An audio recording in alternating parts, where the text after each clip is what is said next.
ఇక ఈ ప్రక్క చూసినట్లయితే కబ్జాకు గురైన నాగా హిల్స్ వెంచర్ అంటూ వార్తా కథనం ఇవ్వడం జరిగింది. సో చక్కగా ఇవన్నీ కూడా కట్టేసి ఉంచారు. సో వారి సొంత ఒక ఇల్లులాగా లేదా మరి వాళ్ళకి సంబంధించి ఎటువంటి వాళ్ళు కోర్టులో దాఖలు చేస్తారు చూద్దాం. నాగా హిల్స్లో కబ్జా నాగులు పేరిట వార్తా కథనం.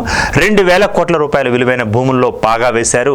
సుప్రీంలో కేసు గెలిచిన యజమానులకు దక్కని భూమి, ధరణి లొసుగులతో చెరబట్టిన మాఫియా, ఎల్ఆర్ఎస్ ఇచ్చిన ప్లాట్లకు పాస్బుక్లు జారీ, డెవలప్మెంట్ పేరుతో కబ్జాదారుల ఆధీనంలోకి ప్లాట్లు, సొసైటీలో కొందరిని లోబరుచుకొని అడ్డగోలుగా కబ్జా చేసినట్లుగా వార్తలు వినిపిస్తున్నాయి.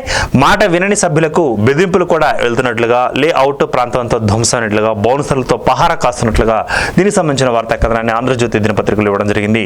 నాగా హిల్స్ లో కబ్జా నాగులున్నాయి, 2,000 కోట్ల రూపాయల విలువైన భూములలో పాగా వేశారు అన్నది దీనికి వార్తా కథనం. మరి రాష్ట్ర ప్రభుత్వం దీని మీద ఏమి చర్య తీసుకుంటుందో